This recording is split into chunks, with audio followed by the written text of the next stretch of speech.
from the heart of rural France. This is the Keto Woman podcast, brought to you by me. Hello Keto lovelies, I'm Daisy Brackenhall, and I've spent most of my life struggling with my weight and confidence, and have always had a difficult relationship with food. Even when I finally got to my target weight, after weight loss surgery and eating low carb, I couldn't maintain it and I was miserable. I've been keto now for over 2 years, and it has given me the freedom to fall in love with food again, without the constant gain, loss, guilt, virtue cycle of before. Health and happiness is where it's at now, running on fat. Welcome to the Keto Woman podcast. Each week I'll be chatting to inspirational women, maybe even the odd man, to discover the secrets to their success so that I can share them with you. So what is keto? Keto is a way of eating that enables you to switch your body's main fuel source from sugar to fat. Who doesn't want to be a fat burner, right? But how do we achieve this? A great place to start is by keeping carbs under 20 grams a day. So things like leafy greens and above ground vegetables, plus some nuts and seeds and the incidental carbs you find in things like full fat dairy. Choose delicious fatty proteins and be free and easy with oily dressings on salad and butter on your veggies. Once you're in the swing of things, you can tweak it to suit you. Make your own personalized keto. You'll hear all sorts of ways to keto from my guests. There is no one way to do keto, no one size fits all. I hope to show you just how flexible and fabulous this way of eating can be. I'm not a doctor, and most of my guests won't be either, so we really can't give you medical advice. It's always best to consult your own doctor when making big changes to your diet and lifestyle, because they know you and your medical history, and so have access to the bigger picture. Wouldn't it be helpful to have one place where you could find all the links? Want to sign up to my new Patreon exclusive Facebook group, Daisy's Lovelies? No problem. How about subscribing to my YouTube channel? Please help me notch up my first 1,000 subscribers by going to links.ketowomanpodcast.com and following the YouTube link. Not following me on Instagram yet? Hit the Instagram button. You get the idea. All the buttons, all the links you need are at links.ketowomanpodcast.com. Thank you, Debbie Gantz, for supporting me and this podcast by making a pledge at my Patreon page. Do you want to hear your name here at the top of the show? Are you enjoying this podcast and would like to help me make more episodes? Then head over to my Patreon page at patreon.com/KetoWoman or hit the support button on the Keto Woman podcast website. It means a great deal to me, and you will get to headline the show just like Debbie did today. Welcome back to the second part of our Hawaiian special and episode number 151 with Kevin, Amy and Brandy. If you haven't already listened, head back to last week's episode to catch the first part and find out more about Kevin and Amy. You might also want to catch up on episode number 122, which is Brandy's story. Let's jump straight back into the rest of our chat now and find out more about Hawaiian food and paying keto forward. Aloha!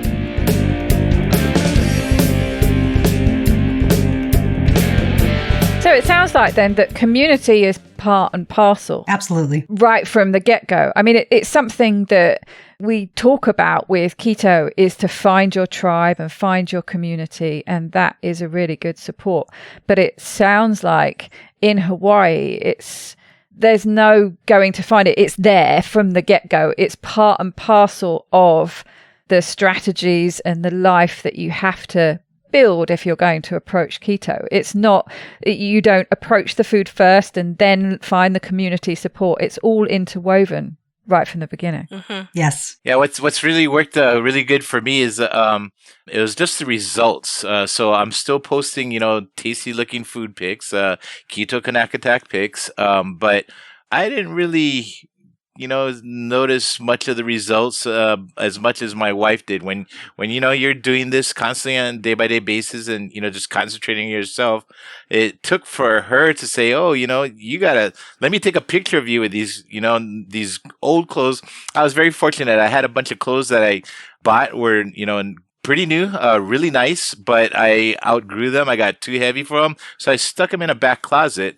And then I believe once I got to my 50-pound loss mark, my wife said, "No, you got to try these. Try them on, see if they fit." And they actually did. And I was like a giddy little schoolgirl with a new wardrobe. I was so happy. And then my wife took some pictures, and then she posted that online. And I didn't think anything much of it, but then a lot of people were making comments saying, "Wait, you lost so much weight. You're looking great. You're looking younger." And I can't see that for myself, even though others did. So that's when they started asking, "Well, how did you do this? How did you lose all this weight? Why are you looking so good? And you're still posting your food pics and everything, and they look really delicious." We noticed, there's no rice or everything, but it's still delicious looking food. And then that's when I believe on my part that they actually saw the results of what a keto lifestyle could do for you. Something that's sustainable, as Brandy always told me, and it's something that I could do long term and just make the little changes here and there in every meal.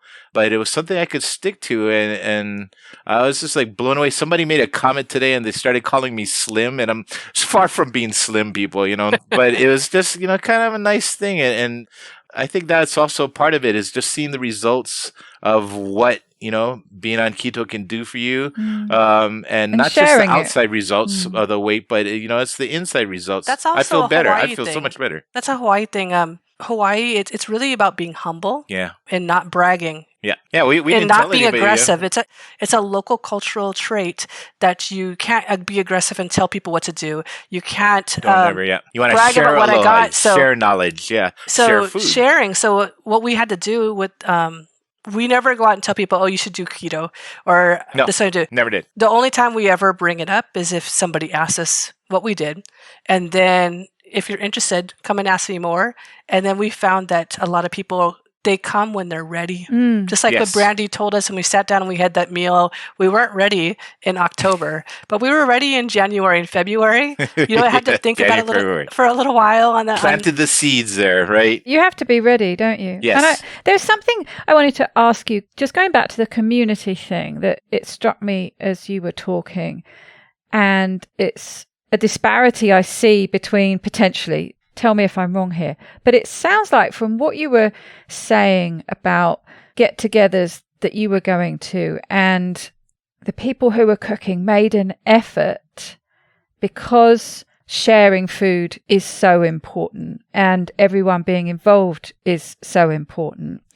People who were preparing that food made a real effort to include foods that they knew that you could eat. Yeah. And this seems to be one of the big stumbling blocks that a lot of people have, is going to events like that and being worried that there won't be anything to eat, and actually often coming up with almost hurdles that are, I don't want to say intentionally put there, but this pushback from the groups of people who are feeding you. Well, we've prepared this for you. Why won't you eat it? Why won't you eat this carby food? We've gone to this effort. It just sounds like a kind of a different approach. It sounds like the Hawaiian approach is very inclusive and thoughtful of the other people. Interesting, yeah, right. It is. Whereas others potentially not quite so much. So see, these are the questions that seem to come up in Facebook groups and things, the problems that people are bumping up against. That seems to be the opposite in Hawaii. If everyone adopted the Hawaiian approach, it sounds like people would not be having these problems. At least not so much. I think that we're very lucky in our family, because I think that it's an individual family thing. And I also do think that it is contributed to, I think that family value is able to exist because it is also a cultural value and expectation. But when they talk about Auntie Yvonne, they're talking about my husband's mom, so my mother-in-law. And she has been over here several times in the last 2.5 years, since I started keto, and she pays attention. She makes me take her through a master class every time she's here to help her learn what keto is. She is one of the family cooks. She's she very much takes care of her family and loves her family with food. She's an excellent cook, and she will just do it oh my goodness. I wish I could show you pictures of some of our family holidays over there. It's ridiculous. I probably have those pictures. All of the animal kingdom Everything is represented on that. That's the way to put it. Yeah. And then, she's very nice about it too. I mean, she Yes. only made just minor changes though. Yeah. Like, they were having, the steak and chicken and everything. And then she knew, with the keto style, so instead of everybody else having the rice, she made cauliflower rice, and she added something that tasted really good on it. And she had all these wonderful desserts, all the chocolates and cakes and everything. This awesome, strawberry ganache chocolate thing, but she just saved a bunch of strawberries on the side to give us as our dessert. And that was like so perfect. So, Auntie Yvonne's the place to go and gather. Yeah. But she's a tiny, tiny little lady. Oh, she's so sweet. She's with a big heart. I think that she's maybe 5'1" and a tiny little like size 2. And so there's nothing wrong with her metabolically. So she wasn't as interested in learning about keto for herself as she was in learning about keto to help support me. You, right? And now it has, now Amy and Kevin are on board. And so now she is supporting them. She's extraordinarily supportive. The whole family is. And that is something that can be found in Hawaii. Kevin went to Father's Day, and Father's Day, Dad Bernie, he tried his best. He did feed him some awesome steak, mushrooms, but this that's the heart. salad, but there was something that was in one of the salads, and I tasted it. I'm like, oh, this tastes more sugar than I really wouldn't be allowed.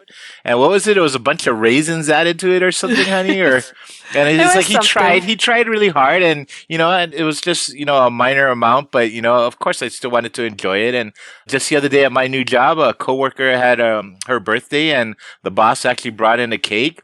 And everybody knows I'm on keto over there, but sometimes you gotta enjoy life. So I said, okay, girl, this is going to be good luck for you, of course. So happy birthday. And I took a piece of cake, and I had a way crazy sugar rush, but I was there to enjoy life, and it's good luck to have I had a fork full of the cake, and toss the rest of it. But she actually was very impressed with that because she knows how hard I'm sticking to this and everything too. But it's enjoying life. And in Hawaii, when we do have a lot of these get-togethers, it is based around food and family and friends and fun. And a lot of the different foods they have there, though, you can find something that you can eat as just keto. You have your pork, your beef, your chicken, your fish. They always have kind of salad of some part, and just simple like strawberries or something. And we're bringing like our own sparkling ice drinks on our own. I had a couple just in case. But local culture over here is really about sharing and sharing that aloha with others. So I think it's also a compromise where we just don't expect everybody to feed us how we eat. We don't expect everybody to do keto, and I make no demands. We will mention to somebody. We never do. It's just like it's important to mention it. Find what we need, because we don't want to offend. Because that's the other problem. You can offend somebody by not eating their food. Correct. And so I just say, I'm eating keto, but let me just see what I got here, and make do with what you got.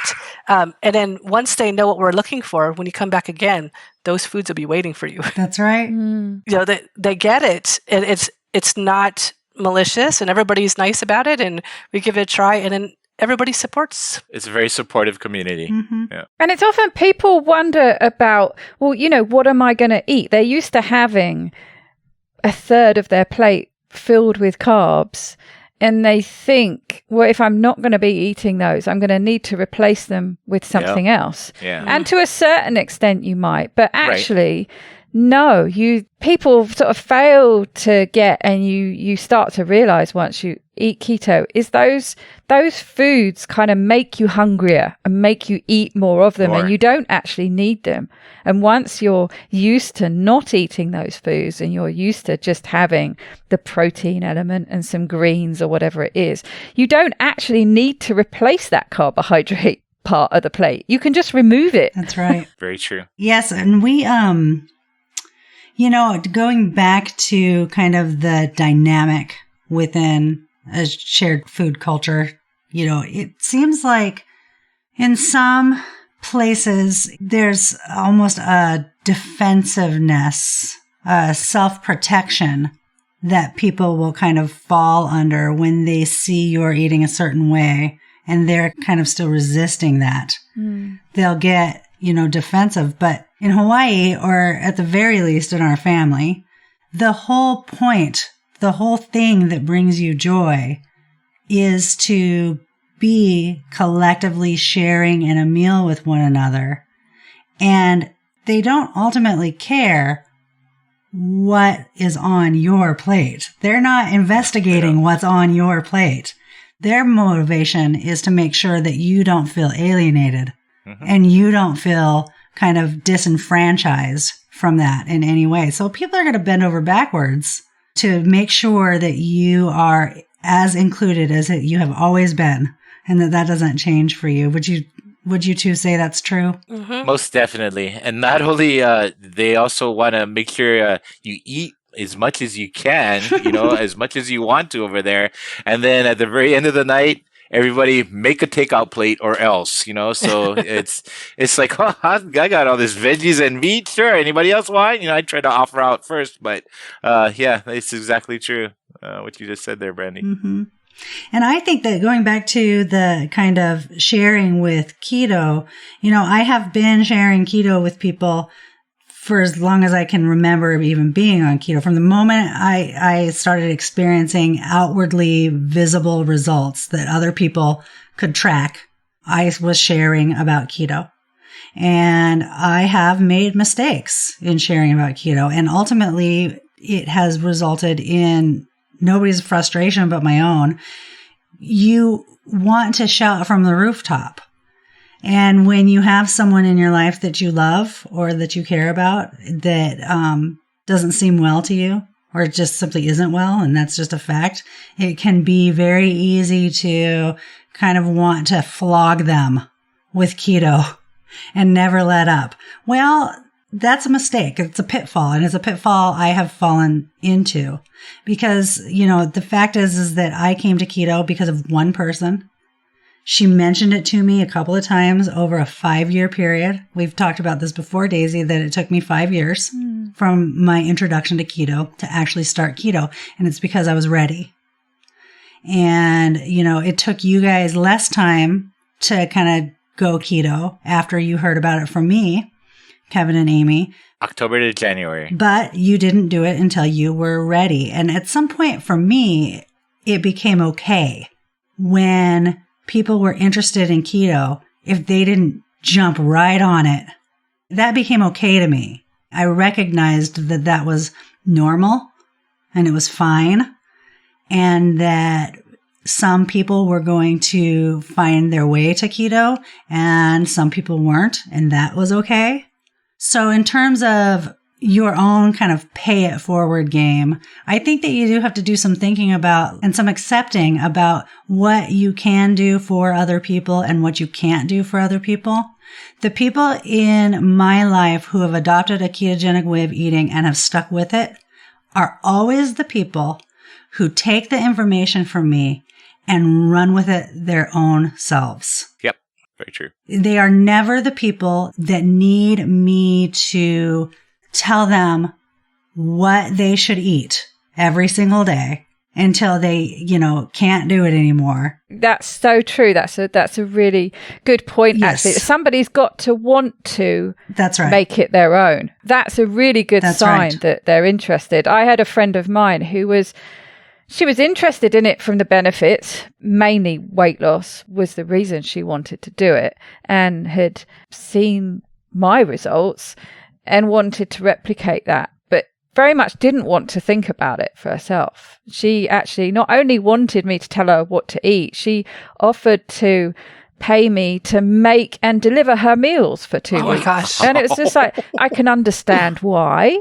but ultimately it's not going to work. Correct. Because you're looking for a quick fix. You're looking for somebody else to kind of do it for you. And there's nothing actually wrong with that. But unless it's coming from inside, unless there's a spark in you that you're interested in this, but you, from the get-go, you want to make it work for you. I think that's the great sign. So if someone's asking those kind of questions, well, you know, the way I see you doing it, that's not really going to work for me, but how could I? Is there a way I could make it work for me? That's the kind of conversation that you can get going. Yeah. Because keto is not a magic pill. Work really well. If you're just doing it to lose 30 pounds and then you're going to be done, you're going to gain all the way back. You have to change the way you eat and the way you buy food, the way you look at food, and how you use food. And if you make those changes and embed them in your daily life, then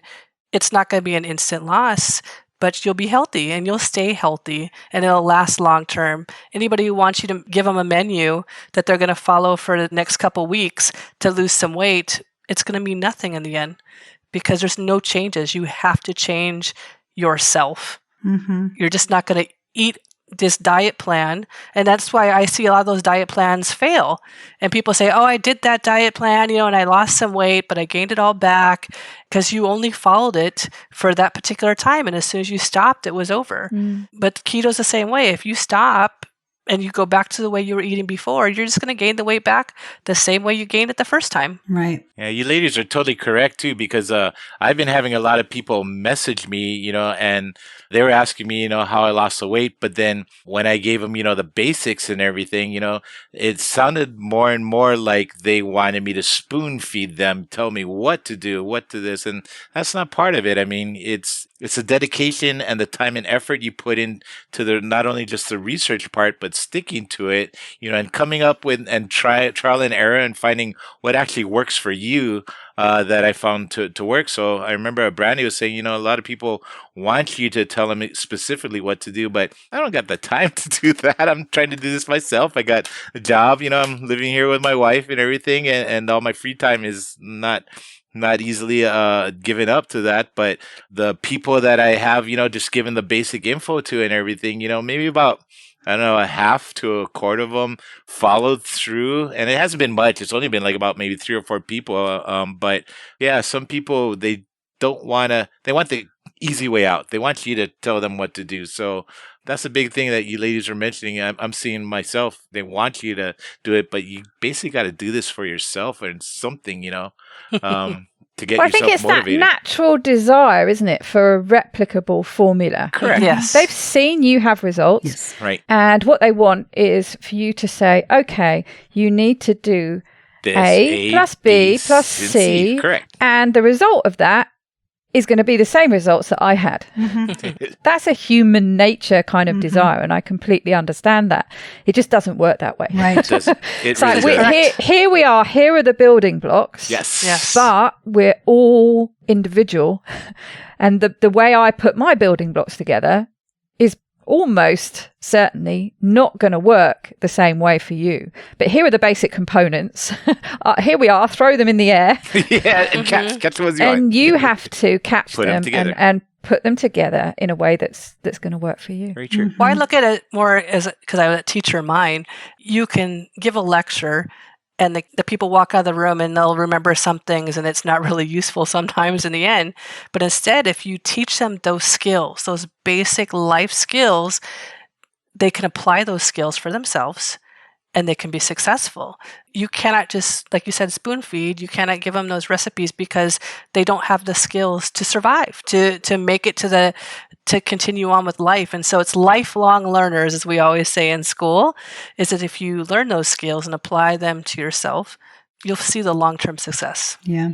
A friend of mine and a repeat guest on the podcast, Chef Taffany Elrod, we were having a discussion. Brandy, I think you were part of that discussion where she was talking about the different directions she's taking her career. She's had a few things that have changed what's happening, and so she's really thinking about the direction she's going to go in.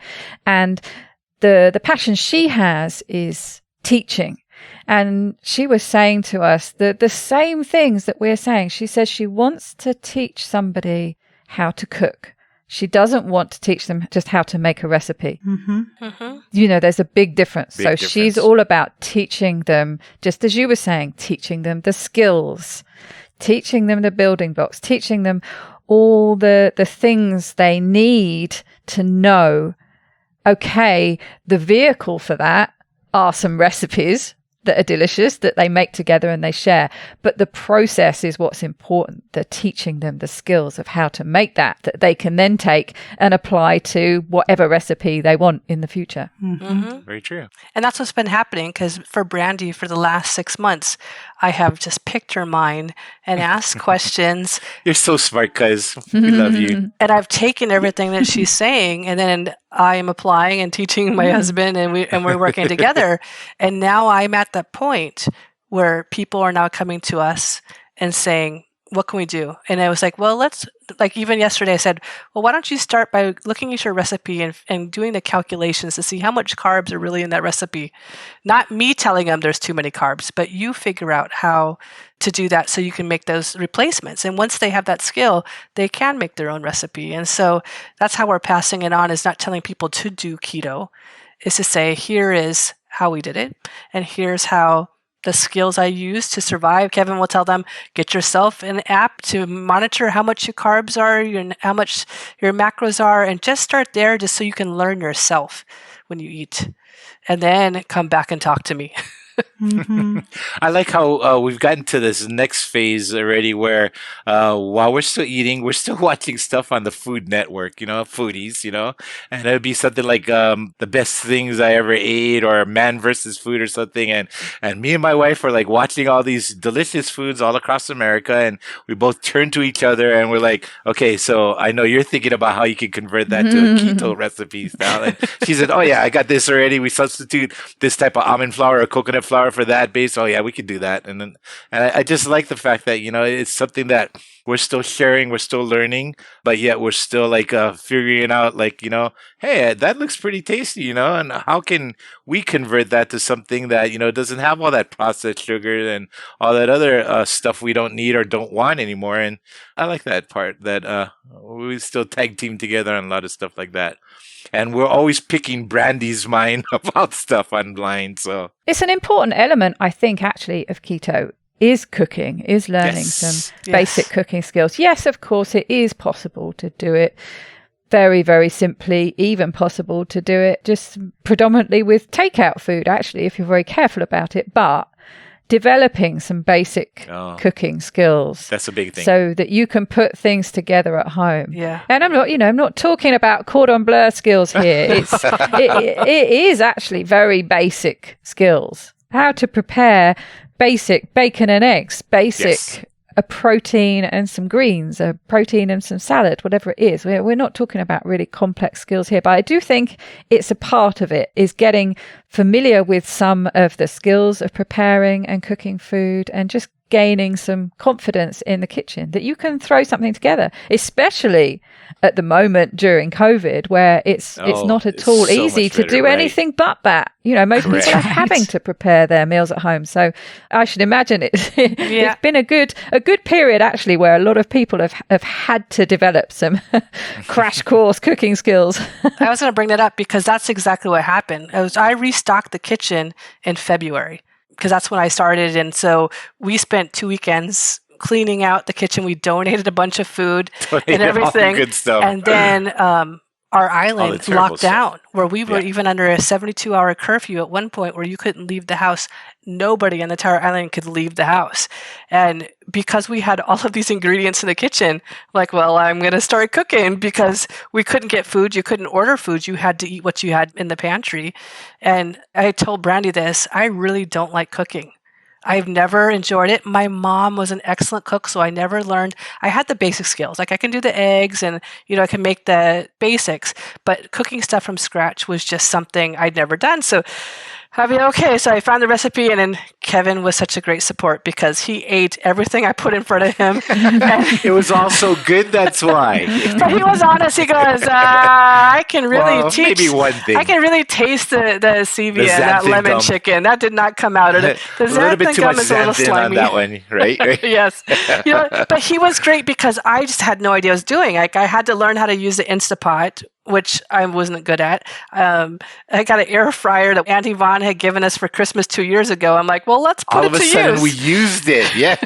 It's like, wow, this is why we could use it. But together in 2 months, we just started off with really simple recipes, and we made it so we had a week's worth of recipes that we could kind of rotate, and then we started adding things in. But in the end, what happened was I really started to enjoy cooking. And Kevin's like, you don't have to cook if you don't want to, because he felt guilty. I'm like, no, I want to try this because I want to change this recipe and I want to try these different ingredients there. So now I'm at a point where I cook every night and it's no longer a chore. And at first I was like, who are you, alien imposter? What did you do with my real wife? But I'm so glad you got into that part, honey. He agreed. If I cooked, he washed all the dishes, and he washed every single dish. I'm a cleaner. And you make a lot of dishes sometimes, but it's good. You know, you feed the machine will work, and the more work I do, the more weight I can lose. So a lot of dishes comes from a lot of experimenting. Your experiments are awesome. But even just having to learn what to buy to put in the kitchen. And in Hawaii, it's so expensive. You don't just go to the store and purchase a pork butt, because that is going to cost me $7 to $10, where it would cost me $2 to $3 somewhere. You know, it's because people ask, why is it so expensive? Every single thing is shipped to Hawaii. Everything's shipped by a container out here. Everything is shipped. They send milk, it's frozen on its way here. If they send bread, it's frozen. The vegetables we have, just because of the limited amount of land, I've got a bag of groceries I had delivered. I'm trying to help support local farmers. Local farming. It cost me $35 for 2 zucchini, 2 cucumber, 5 tomatoes, and 2 bags of lettuce. Was $35 for that delivery to get fresh vegetables. But planning, and that was the other big thing, is planning out ahead of time a month's worth of food, because I have to buy the full steaks and cut them up and separately package them, and the pot roast, separately package them so that we'd have like 8 from them, just to bring down the cost of that. But doing that really taught me how to plan for keto, plan meals and get across. So COVID's really helped, because I don't want to go to the store, so I only go once if I really have to. Yes, and it's amazing what you can eke out if you've decided to only go shopping at certain intervals. And that last day or two before you're due for a supermarket run, it's like, okay, so there's a little bit of that and there's a little bit of this, and I've got some things in the pantry, and what can I make with that? Yes, exactly. And that's actually, it's such a great skill to have, to be able to throw something together that's edible and hopefully really tasty out of next to nothing. It's a great skill to have.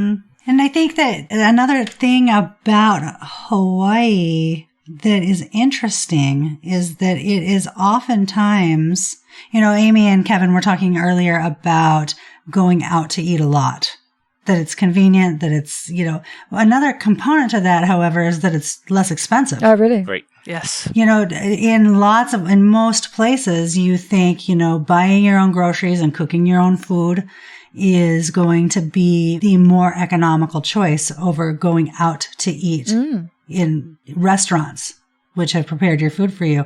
That is the exact opposite on Oahu. Yes. It is more economical most times to eat out of restaurants. And that has to do with the way that food is shipped in and for which markets they're most widely available. And so it can be, a lot of people say, well, going keto is more expensive.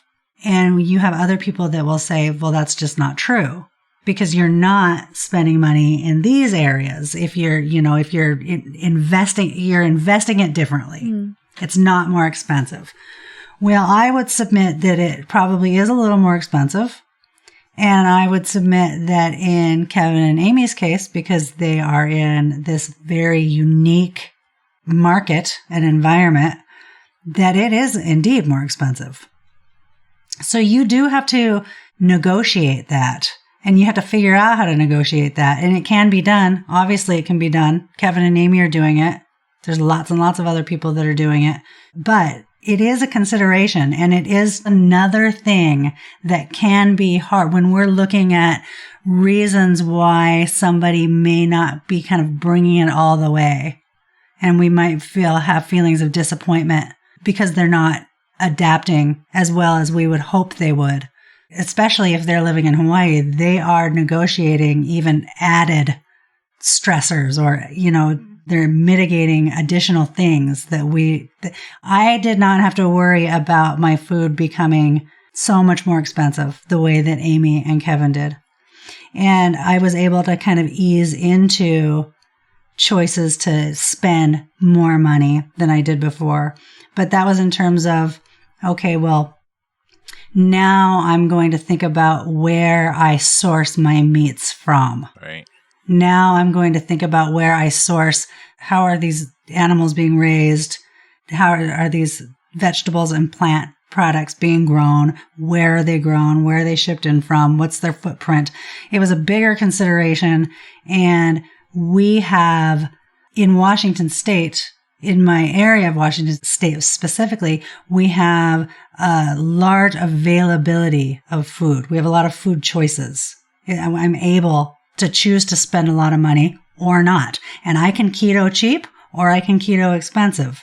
Amy and Kevin, they will keto more expensively than me. It's not a choice. They don't get to, it's not a matter of, well, I'm not going to buy that grass-fed beef this week because the price is too high. The price is high. Where it doesn't matter if it's grass-fed or grain-fed. In Hawaii, the price is high. So they are, just people in Hawaii are negotiating food prices that can be prohibitive. And that is a real hurdle. It is reasonable that people think about it and might choose, might feel like they have to choose to make accommodations to their budget. Yes, and when it comes to being on a tight budget, that of course is where carbohydrates That's right. come in. That's Correct. why they're That's a a good point. staple, is because they're bulky and they're cheap. And anyone who's grown up in a household where the budget is tight knows about that, knows that the meat was the small part on the plate because that was the expensive bit, and the big area of the plate was the cheap carby staple. Mm-hmm. And some vegetables. Yeah, rice or potatoes. So it quite often dictates what goes on the plate by the budget you have to spend. Mm-hmm. And I've done a few experiments with playing around with budget to see how low I could go. And I need to revisit that and sort it out and do it properly, because I have a theory that there is definitely a threshold that it's almost impossible to do keto below a certain threshold when it comes to budget, unless you can jump straight into something like fasting. But mostly people can't do that. Fasting is usually something that comes a bit later. That's obviously a way to save a lot of money. I've noticed that with bringing in a fasting routine over the last weeks and months. Wow, my food bill has gone down because I'm not eating as much food. I'm not having to spend as much money on food. So that's a great way to lower your budget, but it's not an easy thing to do from the get-go. So it is very difficult, and I want to look a lot more into that, finding what that threshold is. Because a lot of people are at or below that threshold. So it's all very well talking about keto is a great way to improve your health. This is something maybe that, you should be doing. You should be thinking more about your health. It's all very well to say that. It's not necessarily always possible. So that's always something that I have ticking over in my mind. It just depends where you are too. In June, for 6 weeks, I was on the East Coast in the United States. I was helping out on an educational program. So Kevin was at home in Hawaii, and I flew there, and that was our first time being separated and trying to figure out if we could do keto without each other, because we were so used to. We survived. We were, and I had to leave recipes for Kevin, and then when I got there, I had to stock a whole brand new kitchen in my studio apartment, and I had to quarantine for 14 days when I got there, and I couldn't believe the difference in food cost. I paid double for the exact same food in Hawaii as I was paying at the high-end shopping where I was at that moment. And people are like, I can't believe you're shopping there. I'm like, what are you talking? It's half of what I just paid it for at home. They're like, oh, you can go to the other store to be so much cheaper. And I'm like, yeah, but they deliver and it's half the cost of that. And also I think what you eat will determine the cost too. It's crazy, but a can of Spam in Hawaii is a lot more expensive than it is in Minnesota, where it originates. Where they make it. Side. There are certain things within a diet that cost more. But Hawaii, you get really good fresh fish that are available, but vegetables, you're not going to get fresh vegetables at a cheap price here ever, just because of that. And so it depends what you're making, not just where you're at. Mm-hmm. But then again, too, though, it's not that expensive sometimes. So with me, and I recently started a new job. With my old job, I used to go out and for lunchtime, and I'd be spending $13 to $16 for a plate lunch. And then with the new job and with my wifey's awesome assistance, she is able to make me a huge salad and different types of salads every day, a Cobb salad, antipasto salad, a broccoli salad. So the salads are not as expensive as the usual $15, $16 that I was spending.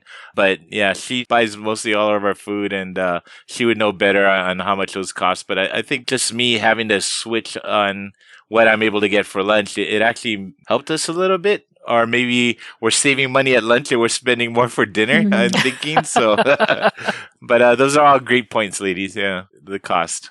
But the other thing, too, I wanted to point out when I started with the keto lifestyle, I thought I'd be limited with the type of foods that I'd be eating over and over again as the days went on, as the weeks went on, as the months went on. But actually, and as my wife is always laughing, it's like you got these same food groups, but it's just different combinations. You put them together to create a whole new dish. So I'm actually blown away and impressed that, my wife's still putting together new recipes, new flavors, new things, and it's still keeping us in ketosis. I think that's another big thing that is really great with this lifestyle is there's a lot more variety of food that you can have that I ever thought would be possible when I first came on board. I thought I'd have to eat the same thing, a salad all the time, or veggies all the time, but no, it's the right variety of food, and it goes back to, learning those building blocks of what you could create and put together. So, but once again, I just eat what she makes and she tells me to. So thanks, honey.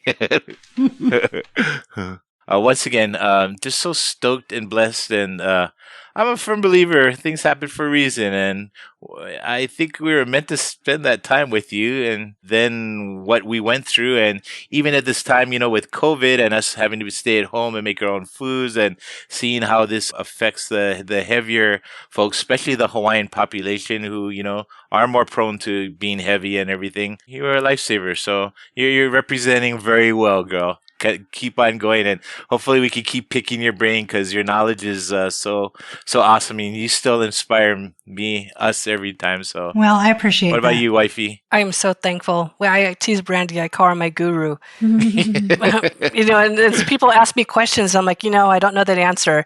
Let me ask my guru. Tag in Brandy. We tag in Brandy all the time. Well, I appreciate that, you guys. I started my blog and my Facebook page only because, I just really felt like the people in my life were getting sick of keto always being the topic of conversation if I was around.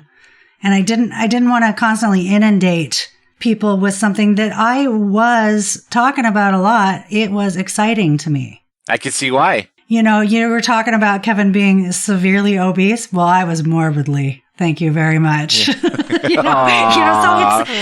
So it's exciting. It was exciting for me. And so, I started this blog and people do indeed follow it. And the people that I intended to reach are following it. And that is my friends and family and people that I actually know. And I am able to watch this thing grow with people that I know. I was involved in online communities, the ketogenic forums, different Facebook groups, and kind of virtual communities around keto. But when I started my blog, it started to make an impact in people's lives that I knew. I was seeing the direct result in my circle of friends.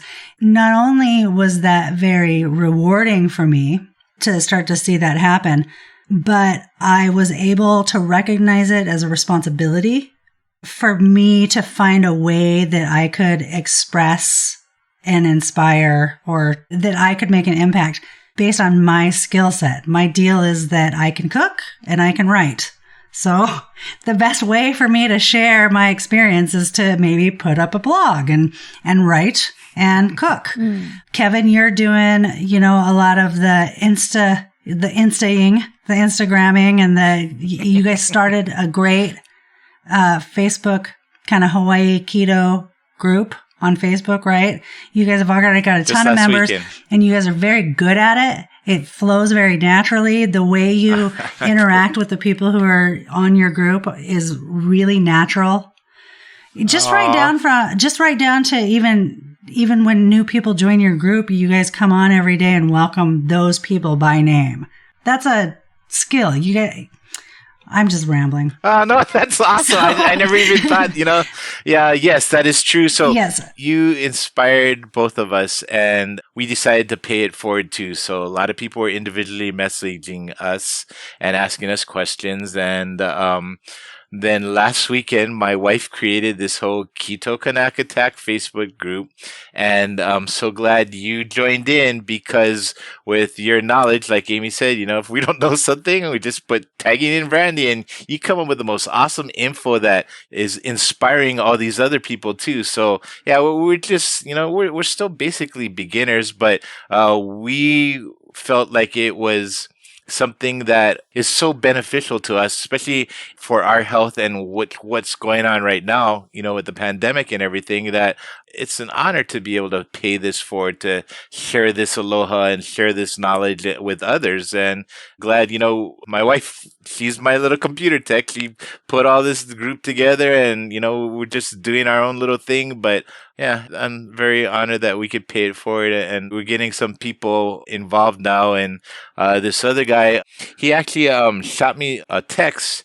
He's another fellow Hawaiian, and he was one of the people that asked me questions about, keto before. And I didn't think, he was that interested. I just gave him the basic blocks, and didn't think I'd ever hear from him again. And his name's the Ikaika, and he actually jumped into our Facebook group, and he just started inviting all these people that we don't know. He shot me a message today just when I was going to message him saying, hey, thank you for inviting all these people. And he messaged me, I hope that's okay and everything. But very proud Hawaiian. He spoke that it is for us to learn together and do things the old Hawaiian way. No one should be living the way they introduce sugars to our Hawaiian people. It has left us high diabetic issues as a people. But imagine if we all take our health back in a very humble and inventional way. Oh man, we can share so much aloha to the world. He loves to learn so he can help pass it on to the next generation. He loves God and his family and to help raise us. And he was just so thankful and said that this is the beginning. And, I was telling him, man, just like Brandy, you're one of the founding members of that group, because with just me being, showing that it can work and posting, some local food pics. And my wife, she's making some awesome recipes. And Brandy, you're like a recipe and knowledge queen. And he's just like spreading the word. He initially shot us and he said, so inspired, he's on fire. So that already impacted somebody else to, he's wanting to spread this knowledge and pay it forward to others. So just wanted to say, thank you to all three of you ladies for, getting us to this point where we can pay it forward and help others out. Because that's what I've always been loving, about being Hawaiian, is helping others, doing good for others. And especially in this time, right now, I think it's really important to do so. So, right. Yeah. So just want to say thanks. Love you. Oh, we love you too, Kevin. How about you, Amy? Amy, you had anything? I think you said everything. Oh, sorry.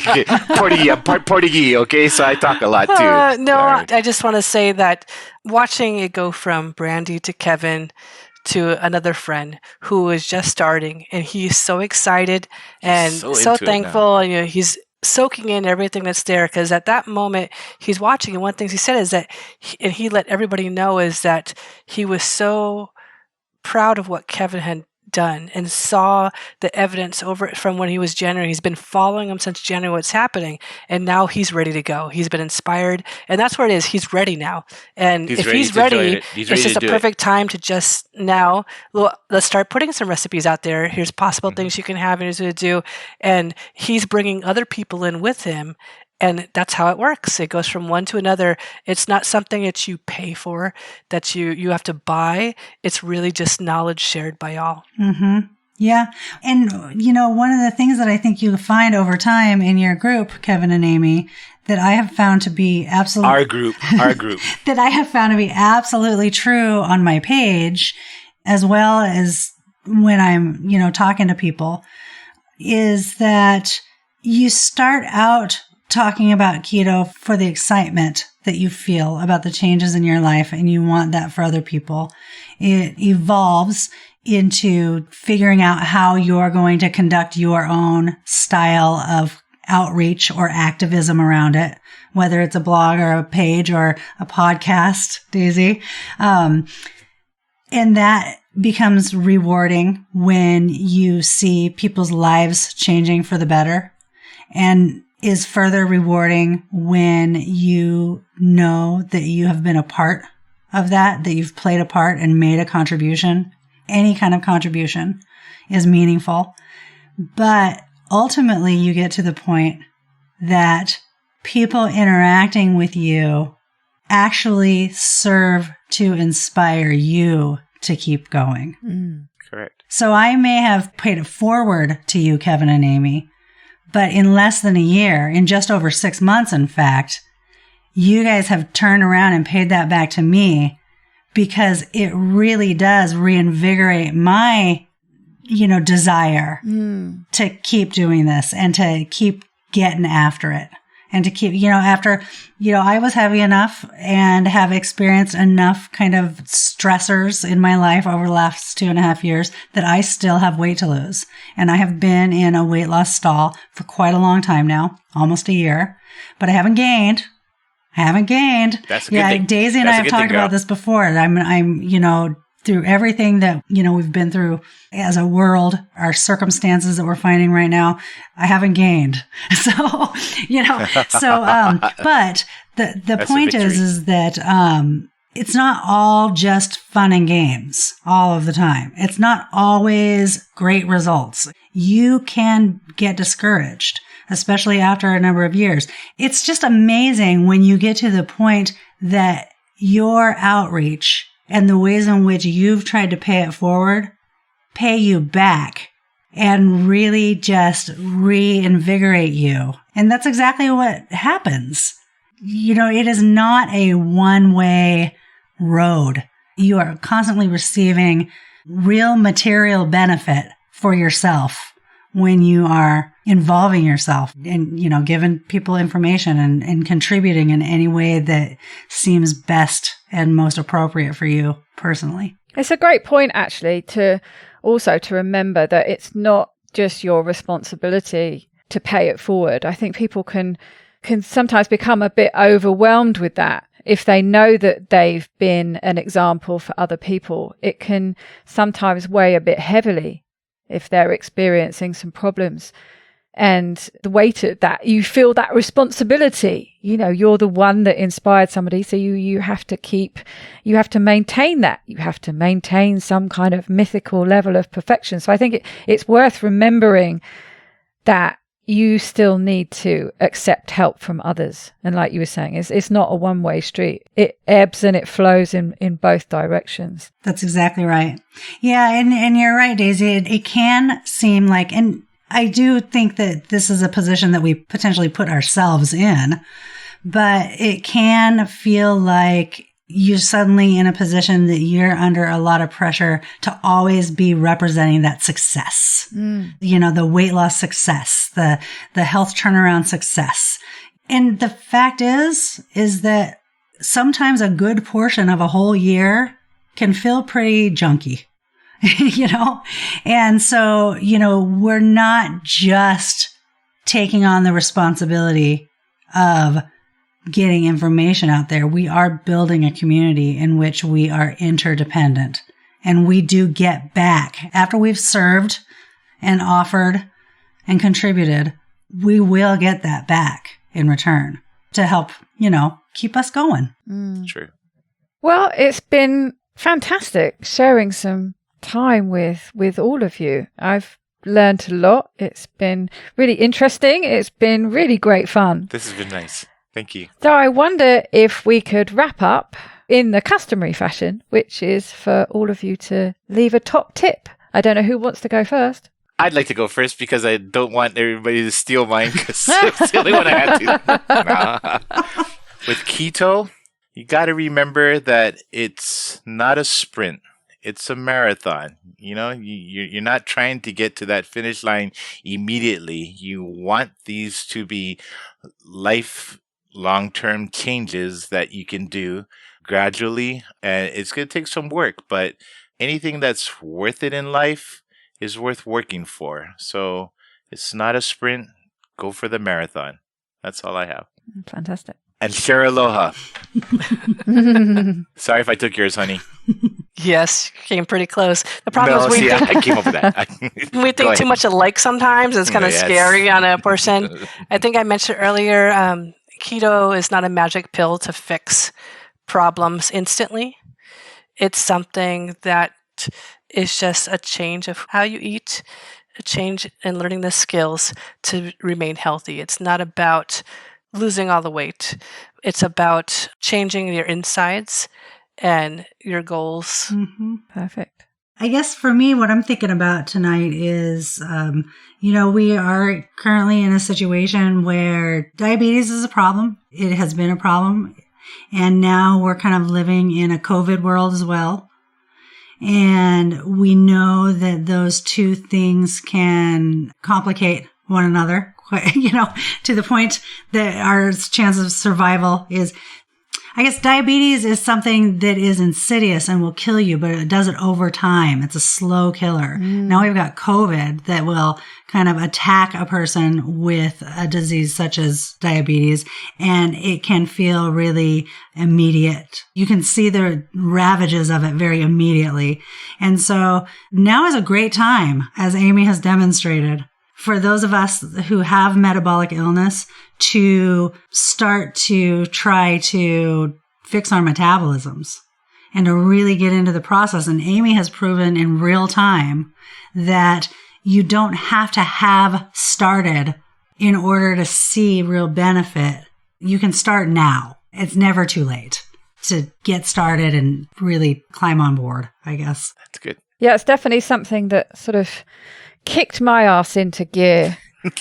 I was, not exactly off keto, but on and off a bit, having problems with my mood, which often gets wrapped up in food. And certainly when this all started, it was a bit of a wake-up call. And this is the perfect time to, get your ass back into gear, young lady, and get yourself as healthy as you can, because ultimately that's the best preventative measure we have. It's the best means of attack we have to protect us against COVID. So that's right. Yep. It really is, like Especially you say, now. and there is no bad time to start. Why not start today? And I think something is starting now. What most people have found is they've been locked in the house for so long that they're gaining weight.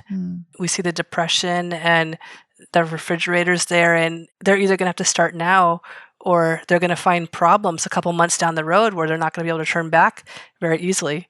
Our joking meme that we've been following along the whole time. Of that one. And it's been me and Kevin's Moz. It said, at the end of this, we're either going to come out a hunk, chunk, or drunk. And our The choice is yours.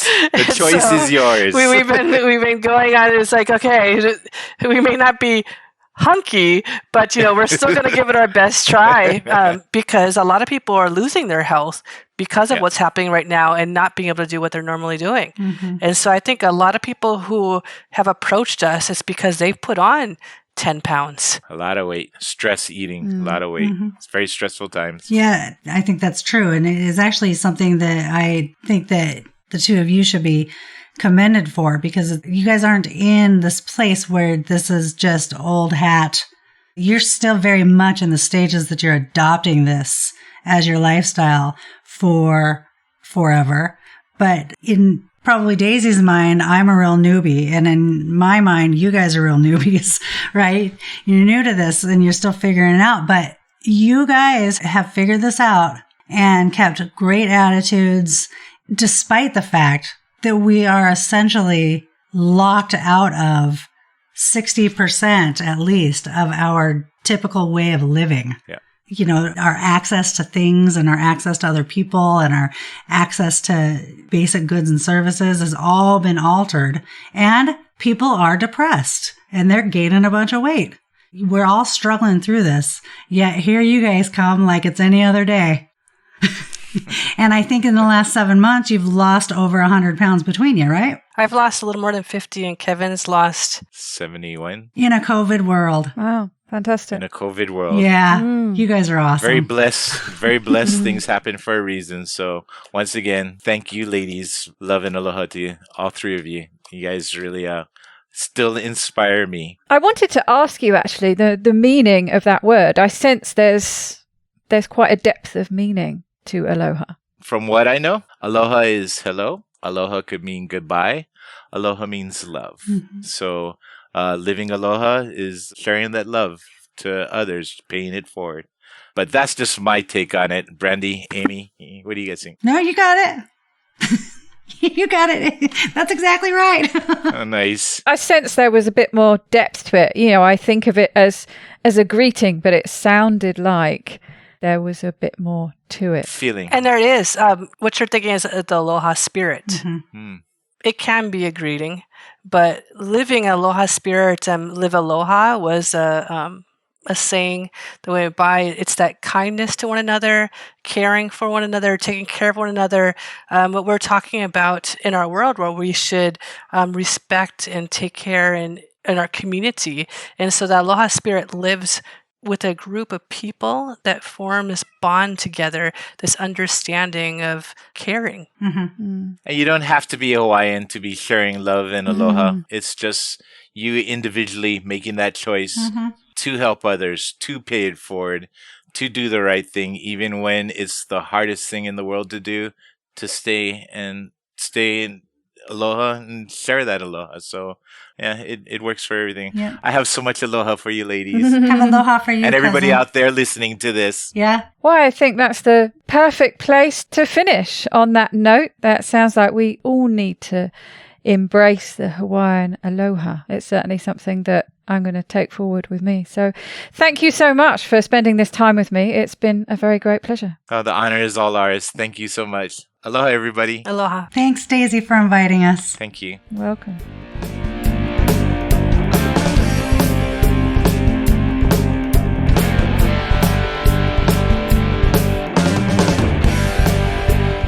To get the resources and links from this show, please go to ketowomanpodcast.com/episodes.